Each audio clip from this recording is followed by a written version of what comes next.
This is Hidden Killers with Tony Brueski. Here now, Tony Brueski.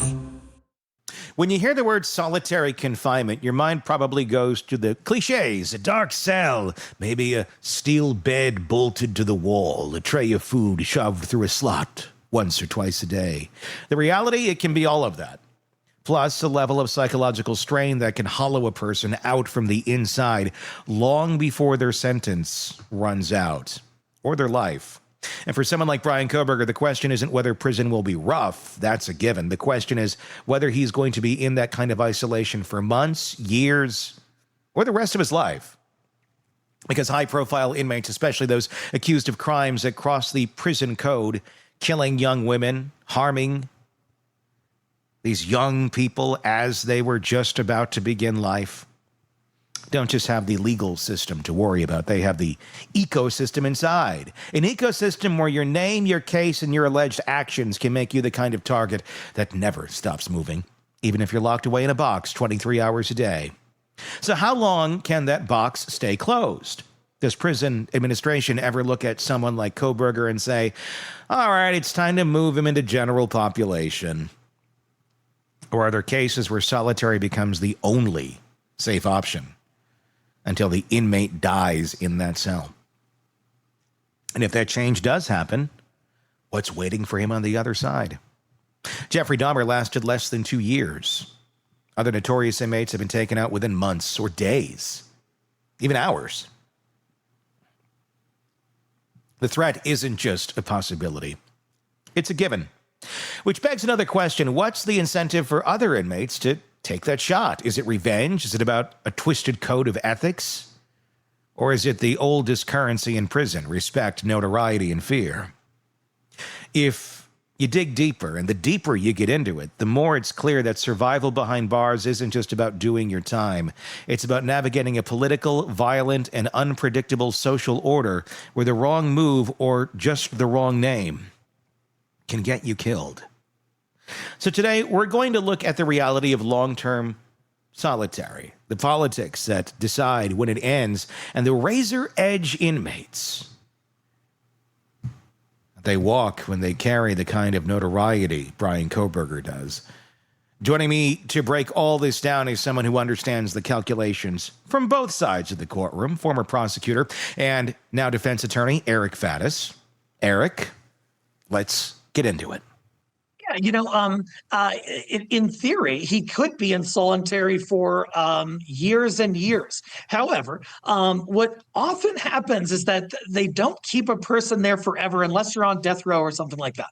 And so what the staff looks at is they look at resources, they look at risk level, they look at historical record of the person while in custody. And there have been a number of high profile folks that have been transferred to general population or some equivalent thereof. And those folks have a target on their back, especially when we're talking about Kohberger. Killing young women is usually a taboo crime in prison, and he's done that multiple times over. And so multiple targets on his back, and I don't think they're going to keep him in protective custody forever. And that's going to be interesting to see what happens then. I mean, Dahmer lasted less than 2 years. I just did a piece yesterday that went through so many high-profile killers, and they don't last long. The target is there. Why is the target there? Let me ask you that, and I think I know the answer, but maybe you can explain it better. Why is there such a target on somebody like Kohberger's back, someone who's going to be in prison for the rest of his life? What is the benefit for someone behind bars to go after Bryan Kohberger?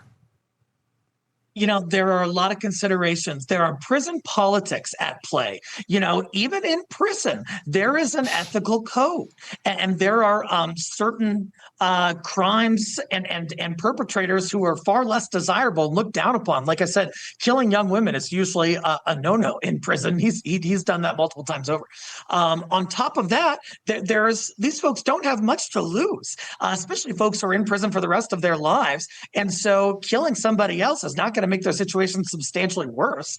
On top of that, there is some infamy that can be gained, some respect, some notoriety, some fear within those prison walls if you take out a high-profile perpetrator like Kohberger. So a number of incentives within those facilities for folks to target Kohberger if they can reach him. And there are ways in which he can be reached. Expand upon that a little bit. Like what, you get the notoriety, you get, some of the respect in there. I mean, you are behind prison walls. Does that give you more security yourself because you are the one who took out someone like a Bryan Kohberger, or does that make you a bigger target to yourself because now you're somewhat infamous? You're the guy who took out Bryan Kohberger. If somebody takes out the guy who took out Bryan Kohberger, and maybe you're a guy who took out some other people too, I would think that would make you a bit of a target too. It's like kind of on both ends, like one end's on the feeding chain here, one's way up here. I don't know. Kohberger's like low-hanging fruit to a certain extent. Yeah, I think it's going to depend on the particular ecosystem within that specific prison.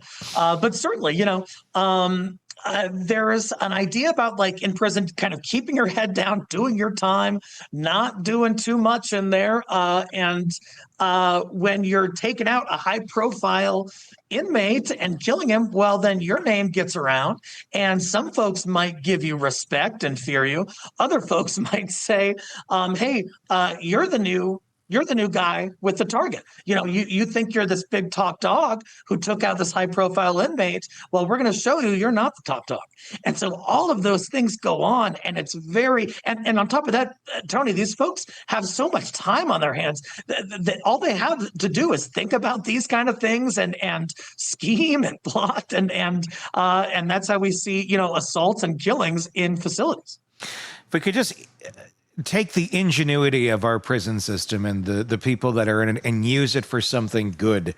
Imagine all the things we could get done beyond license plates. I think there's a lot of ingenuity there. I mean, you're talking people who evaded the system for quite some time usually, and there's a lot of intelligence there. And if they're just using it to torment Bryan Kohberger, I mean, I'm okay with that one. But again, using it for other things would be lovely. Is there anything, I mean, if you were Bryan Kohberger's attorney right now and you're advising him, obviously he's waived, he's not going to appeal, he's just there he's there for the rest of his life. There's no more court hearings for Bryan Kohberger, but he does have some rights. What are you telling him? What are you telling him how to survive this? How to get on somebody's, is there getting on somebody's good side? What would you be advising him to survive basically at this point? Some folks on the inside want to join a gang because there's strength in numbers, there's protection in numbers. I don't think a gang is going to take him. Even a white supremacist gang is probably going to say, hey, come hang out with us and then shank him in the yard or whatever. So I don't think that's going to work. The one angle he might have is he does have allegedly this autism diagnosis and, does constant verbal and emotional torment exacerbate that condition? Is he particularly vulnerable to psychological injury because of that? And could that warrant some kind of change in circumstances based on, requests filed within the prison system? It's at least possible. And so that's something I would explore if I was his counsel. It's like the only option that you may have at this point. Have you ever seen something like that be argued and be successful? I mean, if you look at most of the inmates in prison, I'm going to guess you have a very high percentage of folks that are, either somewhere on an autism spectrum, personality disorder, mental health issues. I mean, there's a lot of things there that one could say are beyond the control of that individual, and it's a mental health type problem. Historically, prisons aren't that accepting of those things of even being accepted as legit. Obviously they are. We know that they are. But when you weigh it with the horrible things that we know Kohberger did, that sort of consideration, doesn't hold a ton of weight, at least in, the general population. But when you're talking about more of an institutional type setting that should realistically consider that sort of thing, consider it if it wasn't Bryan Kohberger. If this was someone who's wrongly convicted, hey, let's take Richard Allen, for example, who I believe was wrongly convicted, who I'm sure they're not giving any sort of, leniency to. Do you expect it here for Bryan Kohberger? Is this something they'd even consider? I think at the very most, they would kind of go through the motions to give the appearance that they were considering that, and then eventually just say, too bad, bro. But another potential out that Kohberger could consider is providing more information. He could come with some kind of proposal to prison officials, to the DOJ, to local prosecutors, and say, hey, I'll tell you all about why I did this and how I did it and who helped me, if anybody, if you'll give me some kind of break here within these prison walls. We saw that with Ghislaine Maxwell, and she's kind of sitting pretty at this this nice, low security resort. And so that's you can think about it. That is an interest, like using it as a carrot to dangle out there. But let me ask you this: even if you were to do that, at the end of the day, it seems like a lot of these decisions are made within the prison walls. They're not made in the justice system. They're not made in a courtroom. There's no courtroom saying you're going to be in solitary confinement. That when he gets to the jail, they're like, well, how are we going to handle this here? They make that choice. So I mean, it really just could be somebody who's like, screw him, put him in general population tomorrow. There's not a court that's going to stop that. And by the time if somebody went and tried to find some sort of injunction on, can you even put an injunction on that? Is there any way to stop that? Should the warden say, we're moving him? Can a judge say, no, put him back in solitary? I don't see any viable legal mechanism by which Kohberger could contest such actions by prison administration. There is no ongoing case. And as a prosecutor and defense attorney, I see in court all the time, requests being made by inmates that, hey, I'm not getting my medicine, or hey, I'm not getting proper nutrition, or stuff like that. And the courts just say, hey, the jail is not under my jurisdiction. The prison is not under my jurisdiction. They're not a party to this case. And for Kohberger, there is no more case except for appellate proceedings, which is different. So no, a court is not going to step in and in fact would have no jurisdiction to step in and hear such a challenge unless it was some kind of Eighth Amendment cruel and unusual punishment, habeas corpus, something or other. And even then, I think the chances are slim to none. Is that a problem? I mean, let's take Kohberger out of the equation here. I mean, because that is a scary prospect. It's a reality of what we deal with in this country, what we're living with right now, what we're accepting as free people in our country for how we treat those that we have incarcerated. Not everyone incarcerated is guilty. There's a good chunk that are not. To accept that as okay, like they're not getting the medication they need when it is available, when it's basic, simple decencies to humans. Not like, here, you're going to get an extra Snickers tonight, or anything, just basic, okay, so you can survive. And there's plenty of people who didn't murder 4 college students who are behind bars as well. There doesn't seem to be very much oversight. It seems to be kind of, where these prisons are run by whoever you get to run them. Sometimes they're humane and they're run very well. Sometimes, they're horrific. And it's run kind of by monsterish human beings that like to be monsters to other people. Again, with not a lot of oversight and not a lot of consequences. This has gone on forever in our country. We've heard this. You wouldn't expect it to be going on in 2025, but it really is. Oh, it is. Yeah. And I've seen some hellish circumstances, some just indifferent callousness within those prison and jail systems. Like you said, that there's no real way to remedy it.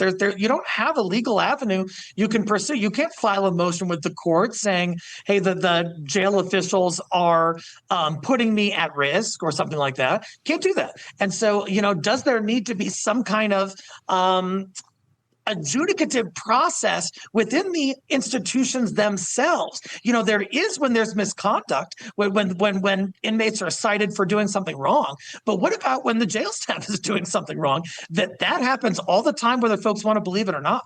And so, there is no such process. But should there be some kind of independent oversight or some sort of internal adjudicative, fair, impartial process to address these grievances? you'd have a heck of a lot of grievances from these folks who have a lot of time on their hands, but maybe it's worth it. Listening to Eric lay it all out, one thing becomes clear. The decision to keep someone like Bryan Kohberger in solitary, or to move him, is less about his comfort and more about logistics, resources, and risk management.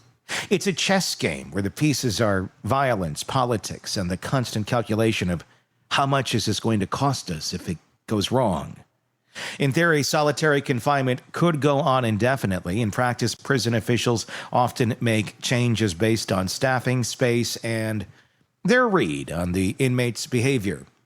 But as Eric pointed out, moving someone like Kohberger into a less restrictive setting doesn't remove the target on his back. It just puts him closer to the people who might want to collect on it.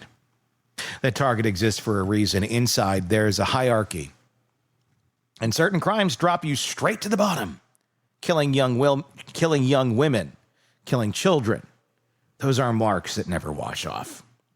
And in the notoriety of a case that's made national headlines, international headlines, and you've got a mix of motives for other inmates, revenge, self-righteousness under the prison code, and the kind of infamy that carries weight on the inside. For someone serving life, what's one more body if it earns you a name everyone in the yard knows?